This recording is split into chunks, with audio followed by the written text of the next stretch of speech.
pamoja na maasi kuwa yalikuwa na kisiri hapa kwetu, watu walikuwa wakiimba taarabu, watu wakiimba nyimbo za Kiswahili, walikuwa hawapigi kwenye baa. Leo nyie ndio ambao mnaingia taarabu za leo za Waislamu, watoto wa Kiislamu wale taarabu zao zimo kwenye baa, na sisi ndio ambao tunaingia katika hizo baa, na sisi ndio tunatuza hizo taarabu. Wake zetu ndio wanaingia, watoto zetu ndio wanaingia katika hizo baa. Tunayaona, tunayafumbia macho, tunayaunga mkono, tunayanyamazia. Wallahi Mwenyezi Mungu anatuona. Hali inakwenda inabadilika moja hadi nyingine, tunanyamazia, maasi yanazidi, mji wetu unaharibika, mazingira yanatutoka, sura ya Uislamu inapotea, tunanyamaza, tunayaona. Wallahi Allah anatuona. Pamoja na maasi yalikuwepo, hapakuwa taarabu ya Kiswahili inaimbia kwenye baa. Siwaulize wazee. Muislamu alikuwa anaona bani najisi. Leo taarabu zetu zinaimbia ni kwenye mabaa. Mabinti zetu ndio wanaingia huko kwenye mabaa. Kaka zetu nyie ndio ambao mnawafuata hao mabinti, mnaingia nao kwenye mabaa. Na hayo mabaa kuna vyumba vya vichochoro, ndio mnaingia na hao tena humo.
السلام عليكم ورحمة الله وبركاته.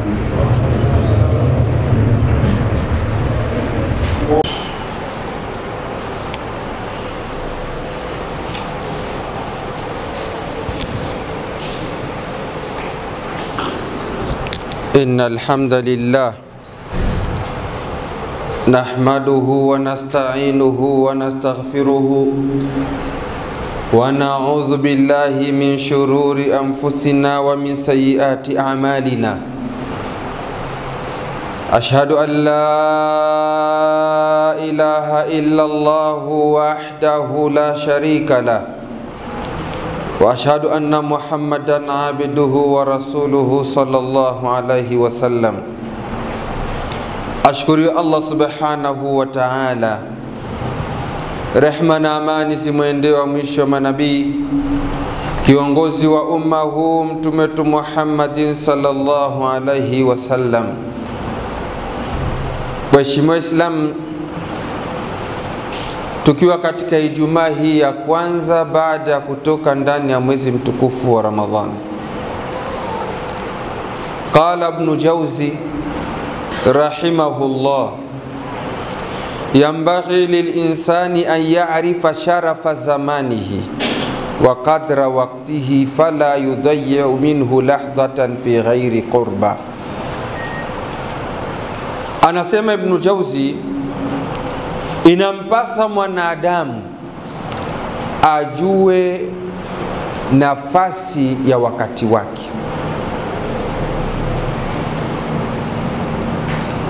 ajaribu kujikurubisha kwa Allah subhanahu wa ta'ala, asiupotezi muda wala kuuchezea. Yuzkaru an Ibn Mas'ud radhiyallahu anhu, imetajwa na ikasumuliwa ya kwamba Ibn Mas'ud radhiyallahu anhu qal, amesema: ma nadimtu ala shay'in nadami ala shay'in gharabat shamsuhu naqasa fihi ajali walam yazid fihi amali. Anasema Ibn Mas'ud radhiyallahu anhu, sikupata mimi kujuta kwa jambo lolote katika siku ambayo limechomoza jua hadi likazama, kama siku ambayo umri wangu umepungua alafu sikuzidisha jambo la khairi. Ndugu zangu waheshimiwa Islamu, anasema Mwenyezi Mungu Subhanahu wa Ta'ala, ya ayyuhalladhina amanu, enyi ambao mloamini, anfiqu mimma razaqnakum, toweni tulivyokuruzukuni, kabla an ya'tiya yawmun la bay'un fihi wala khulla. Ndugu zangu waislamu, kuna siku ambayo mtu haitomfaa, kuna siku ambayo mapesa hayatokufaa, kuna siku marafiki hawatokufaa, familia hazitokufaa, isipokuwa matendo yako. Katika suala ambalo lipo na ambalo tutakalo liongelea, ndugu zangu waislamu, watu wengi wanaopoteza wakati wao. Anasema Abu Darda, muabudu Allah subhanahu wa ta'ala kama unamuona, wa'udda nafsaka fil mauta, nafsi yako hisabu katika watu ambao wakati wote watakufa. Wa iyyaka wa da'watal madhlum, ni juu lako kujiepusha na dua ya mtu mwenye kudhulumiwa. Wa'lam anna qalilan yughnika khairun min kathiri yulhika, fahamu ya kwamba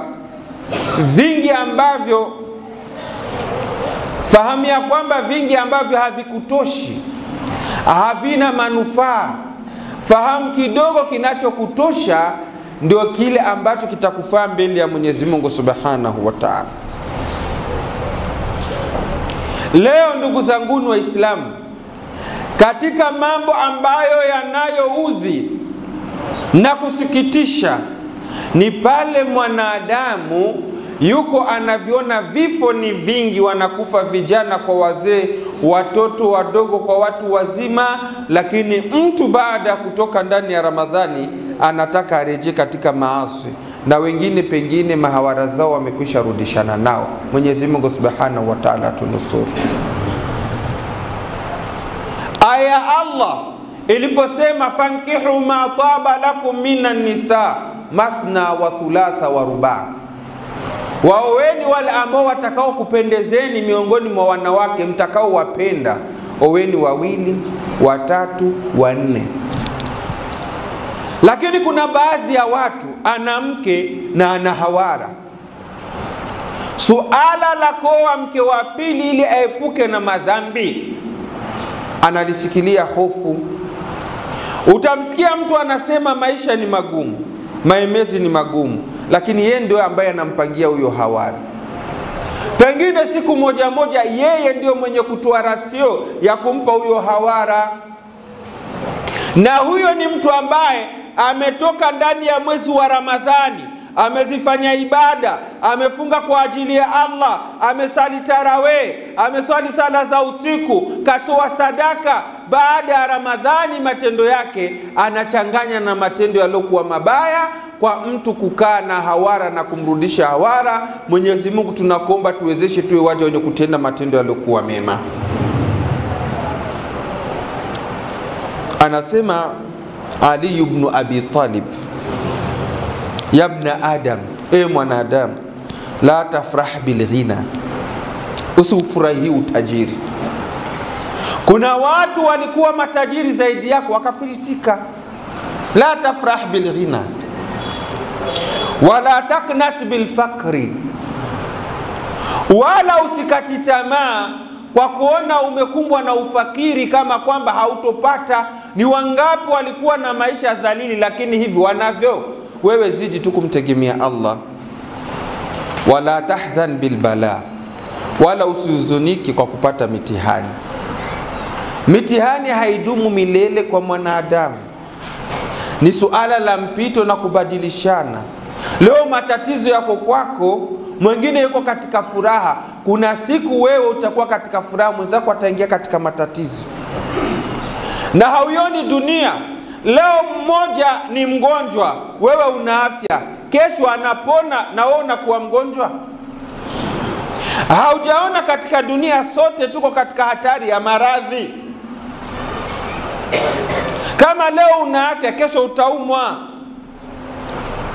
Leo binadamu una uhuru, wakati wa kula unaambiwa punguza sukari, punguza kula vyakula vya aina fulani na aina fulani, punguza kula maharage, punguza kadha, unakuwa huna starehe. Mambo yamebadilika. Imam Ali anasema wala tafrah birraha, wala usifurahi kwa kuwa wewe uko katika maisha mazuri, wenzako uko katika maisha ya tabu. Kumbuka akasema fa inna dhahaba yujarrabu binnar, pamoja na thamani ya dhahabu, pamoja na uzuri wa dhahabu kuwa sokoni, pamoja na kuwa wanatengeneza mapambo, mahereni, sheni na mengineyo, dhahabu kwanza inapitia mambo mazito, inaanza kuyayushwa katika moto, inatengenezwa, inaungua.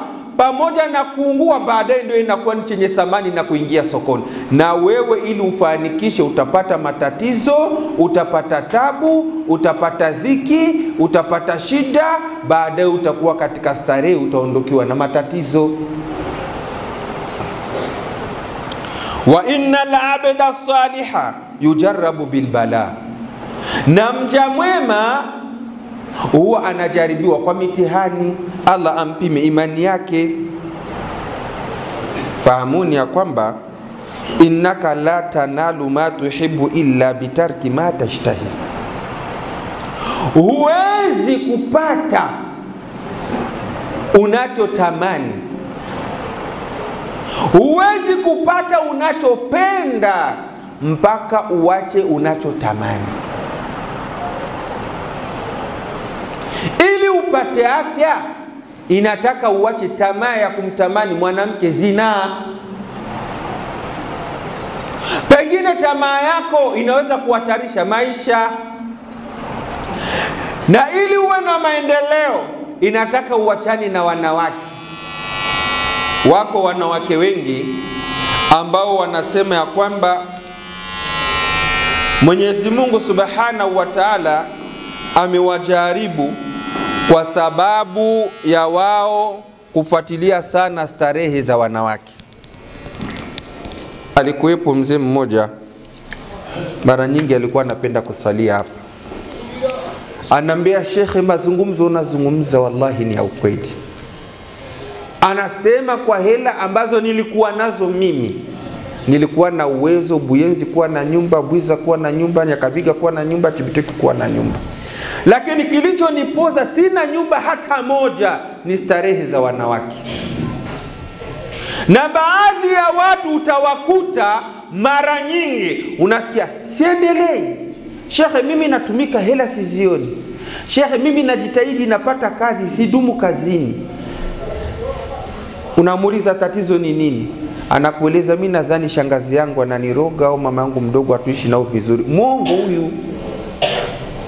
Wengi unakutana anatumikia 600,000, anatumikia 500,000, anatumikia 400,000, yuko na mke na na mahawara wawili. Alafu Waswahili hatujui kujikontrol vizuri. Unakutana mtu maisha yake ni duni, ana mke pamoja na usharati wake, chini ndo kajikaza, ana wademu wawili. Na hao mahawara anapangia nyumba wote wawili. Unamkuta mwanaume anachoka, hapumzikaji, halali mchana. Yeye ni mtu wa safari kwenda na kurudi, ni mtu wa kazi, lakini anachopambana sana, yuko na majukumu mengi ya haramu ya kuwa na hawara.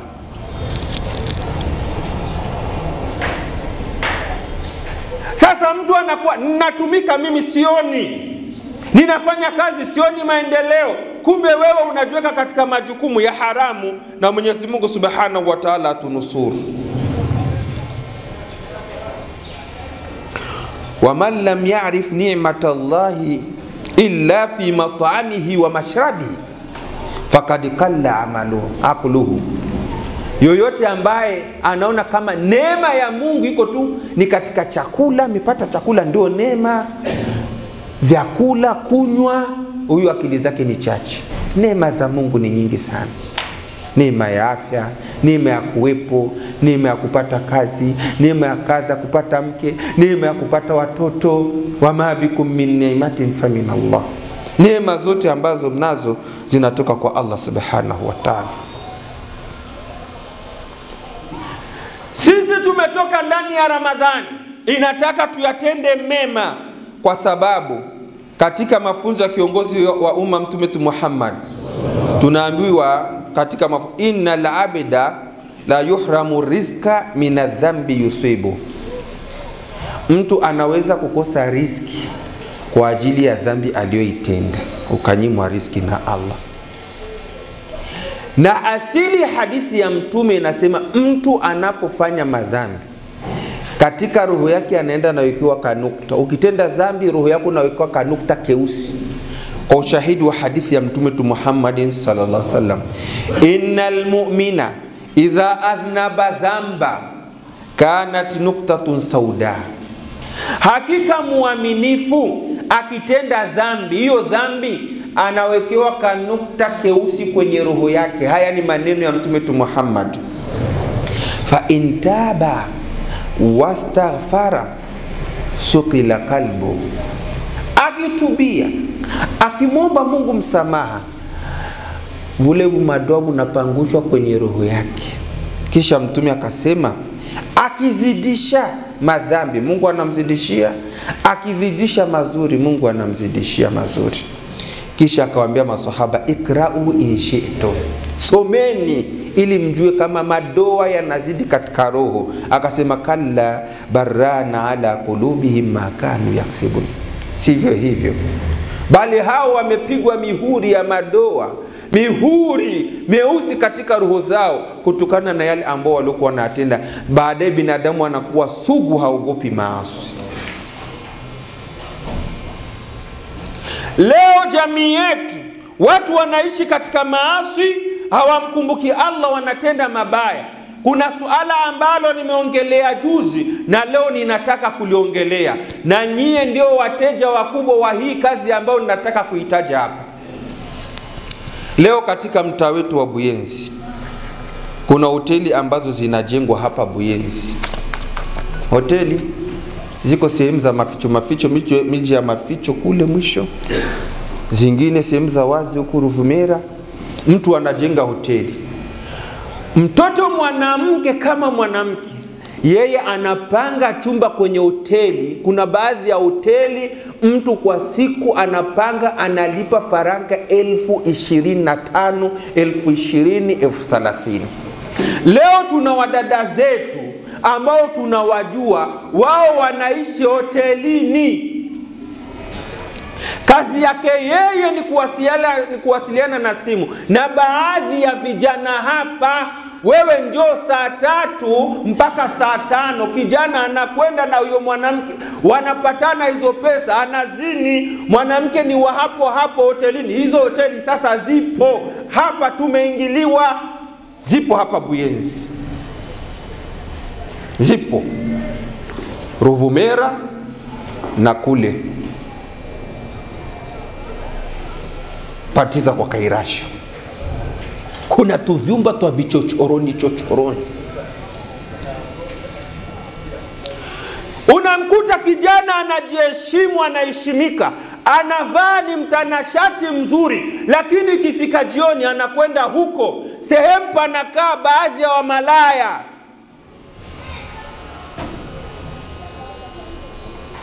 anatoa hela zake kwa masaa yake matatu, anatoka, baadaye anaingia mwingine. Huyo mwanamke ni mwenye kuishi hapo hapo. Wengine wanatoka Uganda, wengine wanatoka Rwanda. Hii ndio hali ambayo ipo sasa katika mji wetu, mtaa wetu, na mnapajua nyie ni kona za baadhi ya watu.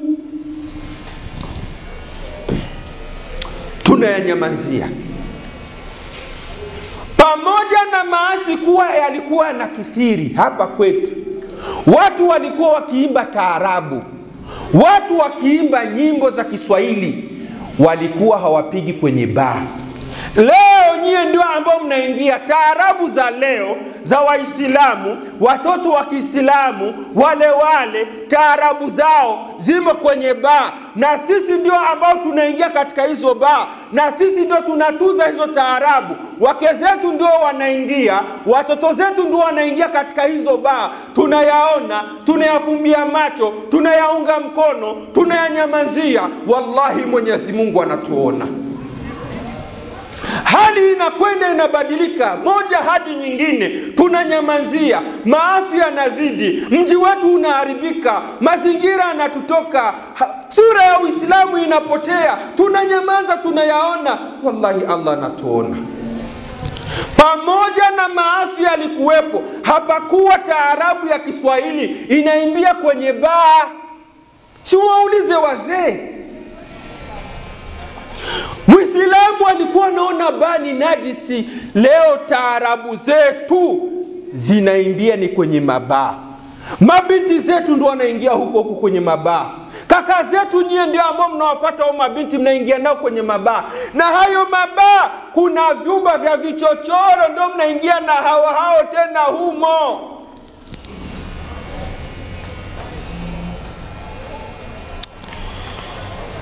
Anatuambia Mtume wetu Muhammad sallallahu alaihi wasallam, hadithi kutoka kwa Abi Huraira, ayuhan nas, enyi watu, inna Allaha tayyibun, Allah ni msafi, la yakbalu illa tayyiba, hakubali isipokuwa kisafi.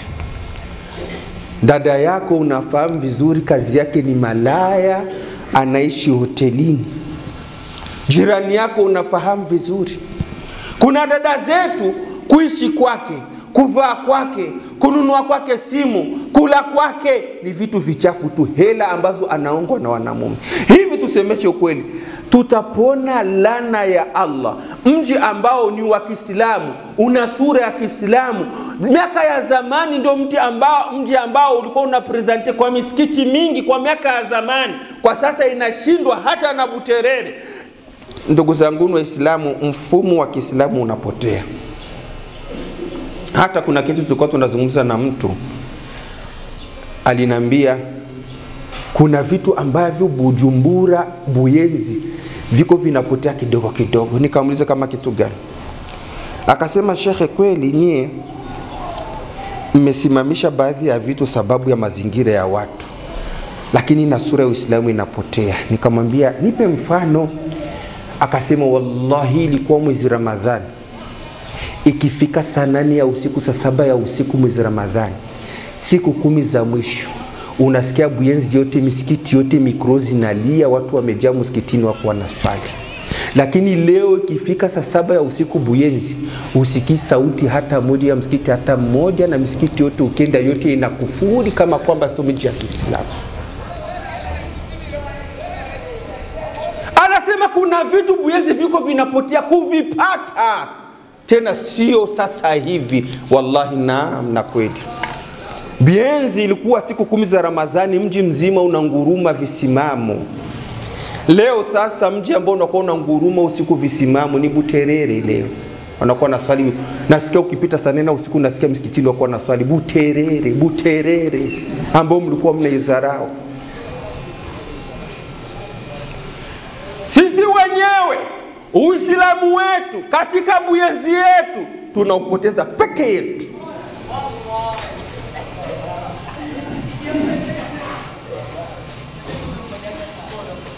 Palikuwa taarabu nyingi hapa, palikuwa taarabu nyingi, palikuwa shani, jasmini, Buta, Superstar, Super Demokrasi, sijui havikuwa vinapiga kwenye baa zama hizo.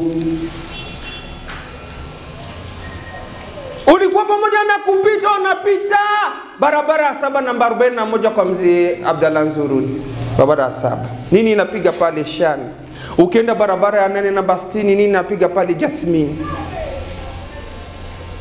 Super ikaja barabara ya 8 namba 30, Jasmine ikatoka kaenda kwa mzee Kasalo. Hawaendi kwenye baa. Pakiwa sikukuu za laidi, wanakodesha kongoro ya mgambo, wanaogopa baa. Pamoja na hivyo sijasema mziki ni halali, niko na kuonesheni vile na hivi vyombo vya muziki zamani Waislamu walikuwa wanaogopa kitu kinaitwa baa. Leo vyama vya ngoma vinakodesha kwenye baa, vinapigia kwenye baa, na sisi Waislamu, dada zetu, binti zetu, mama zetu, yaonekana ni kawaida Muislamu kuingia kwenye baa. Na tunawaacha dada zetu wanakwenda wanaingia.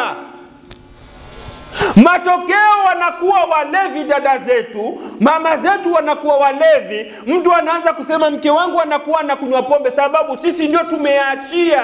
Tuwe wanaume wenye kauli. Kuna mambo Allah hawezi kuyaridhia. Tuutetee Uislamu wetu kama tulivyoelekezwa na Mtume Muhammadin sallallahu alaihi wasallam. Tunatia aibu. Alafu unamkuta mtoto mwanamke miaka na miaka, rasio yake kula kwake, ndani ya tumbo lake panaingia ni hela ya zina. Inna awwala ma yantinu minal insani batnuhu. Haya ni maneno ya kiongozi wa umma Mtume Muhammadin sallallahu alaihi wasallam. Kitu cha kwanza kitaanza kuoza ndani ya kaburi ya mwanadamu wakati kafa. Yumo kaburini, Mtume anasema kitu cha kwanza kitaanza kuoza ni mautumbo yake. Kisha Mtume akautoa usia, faman istata'a alla yaakula illa tayyiba falyafal. Mmoja wenu akiweza asili la haramu isipokuwa chakula kizuri, basi afanye hivyo. Nimesimama barabara fulani, kuna barabara nimesimama, wallahi nimesimama kabla ya Ramadhani.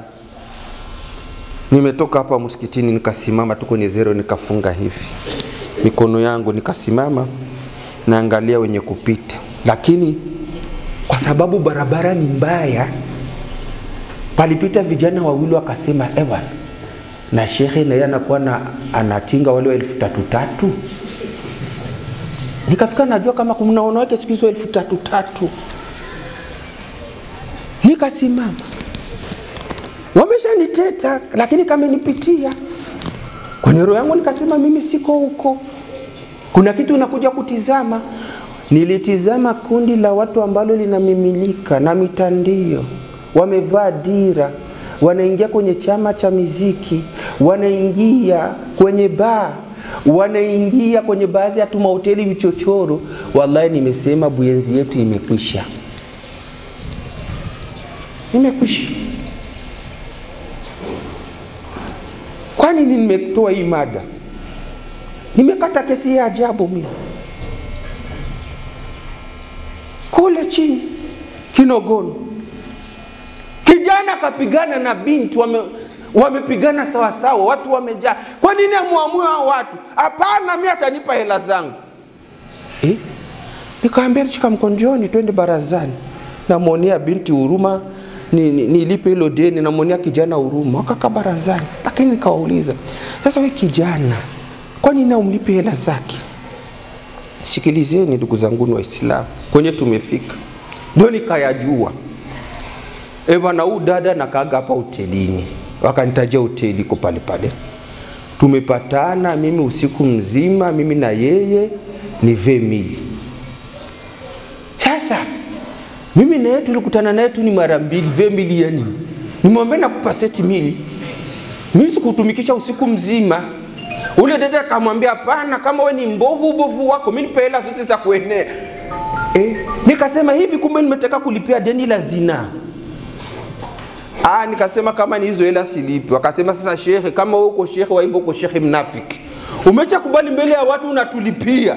Alafu tena unakataa. Nikaona asi marefu na kule njia siji kunisema, nikachukua nendeni. Lakini nikawa nimepata maalumati kama kuna zina. Watu wanajiuza.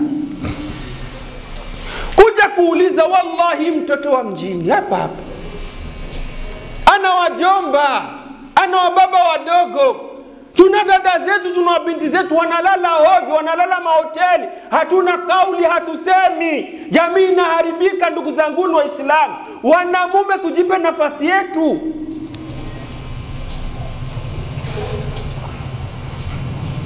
Ile lugha imepelekea magomvi mengi ya familia.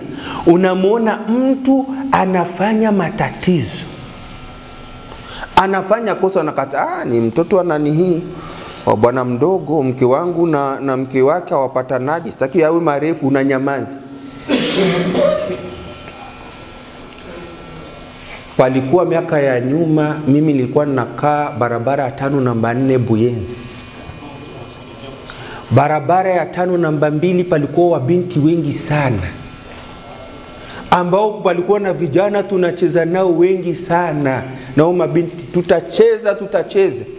Lakini kwa mbali ikiwa saa 12, wale wabinti wakiona kwa mbali tu 010, Ayubu au Usinikipiriri yule anakuja, wote wanakimbia ndani, wanajificha chini ya kitanda, mjomba Ayubu anakuja.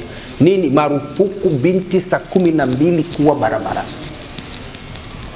Na tulikuwa wazee wetu, wallahi ikiwa saa 1 ya usiku mtoto mwanamke hawamtumi mwisho saa 12.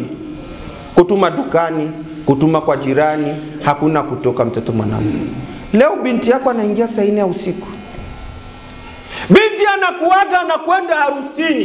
Wewe baba hiyo harusi hauijui.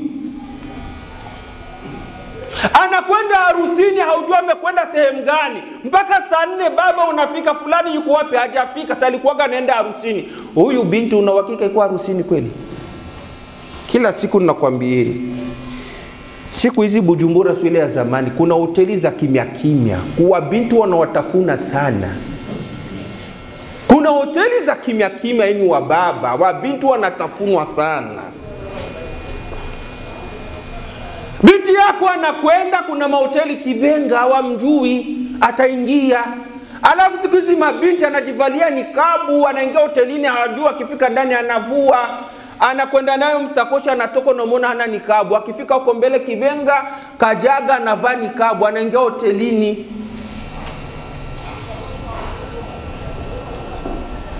Tuwe na kauli katika nyumba zetu. Tumombe Mungu msamaha kwa makosa tunamkosea usiku na mchana.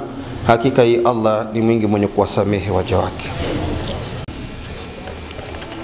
Alhamdulillah. Wassalatu wassalamu ala rasulillah Sayyidina Mustafa Muhammadin sallallahu alayhi wasallam. Baada kumshukuru Allah, rehma na amani zimwendee mwisho wa manabii, kiongozi wa umma huu Mtume Muhammadin sallallahu alayhi wasallam. Waheshimiwa Waislamu, dunia leo tuzidishe dua sana na tumuombe Mwenyezi Mungu, na wanamume tuwe na msimamo.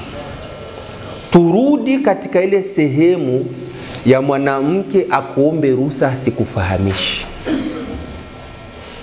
Wanaume wengi, asilimia kubwa hapa, wanaume wengi hawaombagi ruhusa, wanawafahamishaga.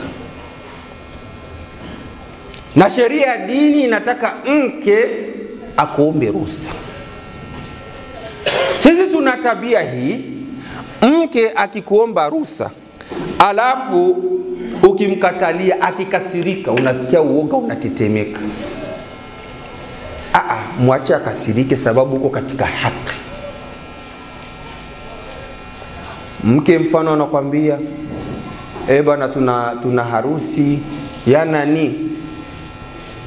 Tunamwona 95 wakati watu walikimbia walitoka Chibitoki na Kamenge, kuna binti alikimbiliaga hapa jirani, ule binti ule unamkumbuka mume wangu? Na sasa nakumbuka ule binti, mjomba wake ndo anaoa. Sasa bina kuhusu nini? Kwa lugha ya karibu bina kuhusu nini? Mume kama ni mchango wapelekee hapo jirani, wapeleke, sitaki wende. Afika kasirika, huna dhambi, acha kasiriki. Lakini sisi akikasirika unakosa amani, pressure inapanda, unakosa usingizi. Basi kuliko kasirika na ukose amani, sasa hivyo ndio vinakasirikisha jende zako. Leo wake haombi ruhusa, baba fulani naomba ruhusa mimi ya kwenda. Leo anakufahamisha. Wala tangine kuagi wewe uko barazani, anaambia binti yake, we Nunu, mimi nakwenda harusini hivi. Zile mboga zile senye babako atatoka kuswali, umpashie, umsongee ugali. Mimi sijui hata nitarudi saa ngapi. Anakwenda. Unanyamaza uko tu barazani tu. Sana ukijitata soka huyo huko. Ndio umejitahidi hapo, ndio umesema hapo.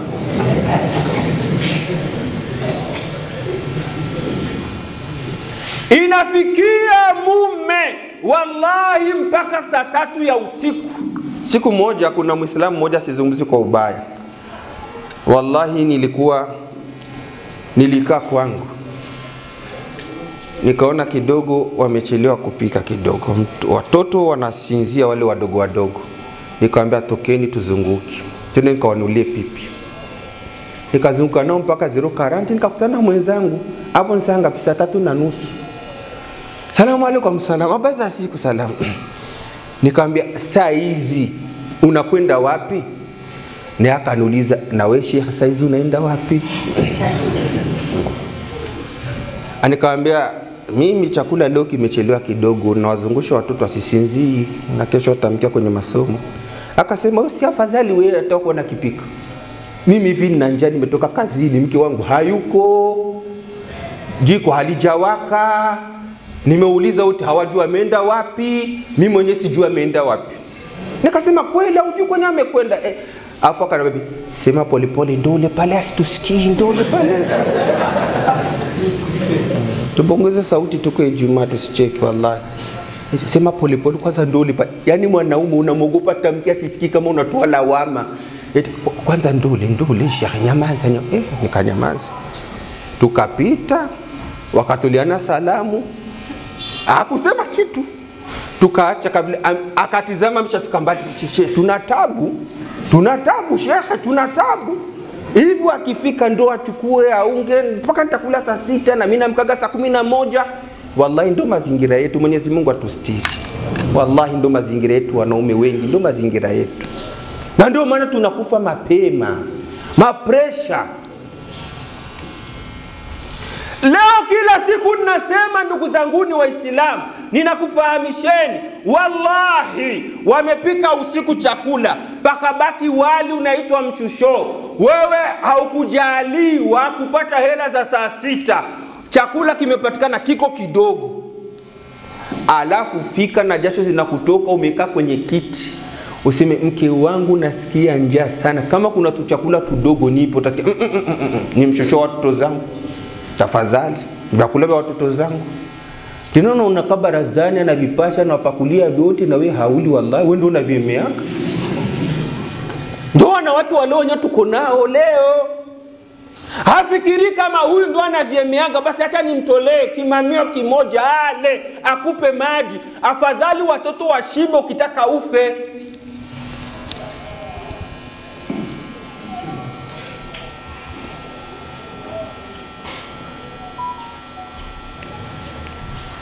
Mwenyezi Mungu atuwekee wepesi na azidi kutustiri. Wanaume tujitambue. Message yangu sana ilikuwa inamili ni hapa, ndugu zangu Waislamu, vijana, nasema hivi, Siku hizi zina imekuwa nyepesi. Mabinti siku hizi wanakaa kwenye hoteli tena wazuri. Ye anaishi hapo kwenye hoteli, ni kupatana na wetu masaa mawili, masaa matatu, ni hela, unatoka na ingia mwingine, ndio hivi viko sasa.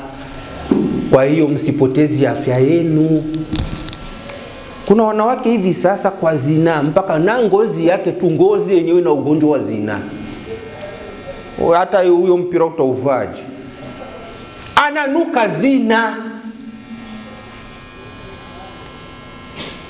Na wazungu wamekwisha tupatia katika hii mitandao, na watoto wanawake haya imewatoka. Wallahi na kuwapieni ndugu wa Islam, nazungumza maneno ya sote tumekuwa, sote, mimi na nyinyi. Wallahi hakuna hata mmoja atakwambia mimi nilionaga chupi ya mama yangu. Hakuna hata mmoja. Eti mama yangu alifua chupi akaianika. Mama yangu alitoka kukoga chupi yake nimeiona kwenye msumari chumbani. Sisi hatukuona. Au mtu akwambia wewe nilionaga ushanga wa mama yangu wenyewe anavaaga. Hakuna mtu atasema hivyo. Leo kwenye mitandao binti kama binti anavaa kola na kachati kafupi, anaacha kitofu wazi, mashanga anaacha kwa nje afu anakunyongea katika mtandao. Ananyonga afu anakuita hivi kwenye mtandao. Yuko ananyonga kwenye mtandao na anakuita. Tutapona kweli? Haya imekwisha watoka watu. Hatuna haya tena.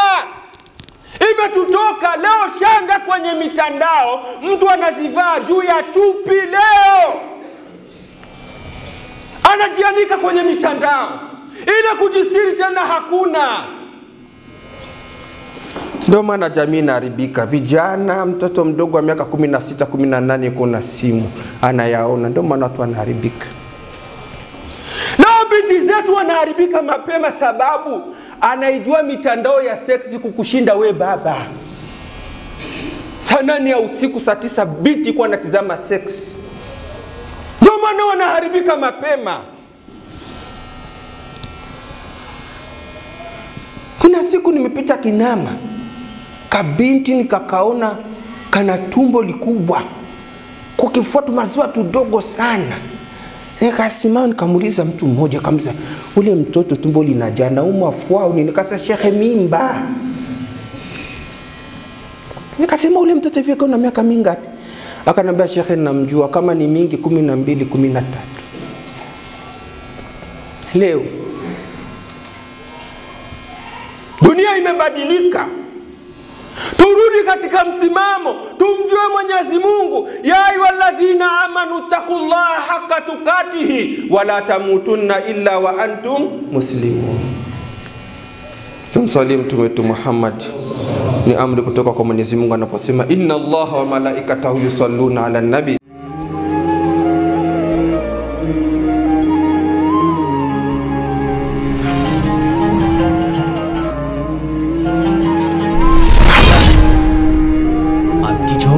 TV.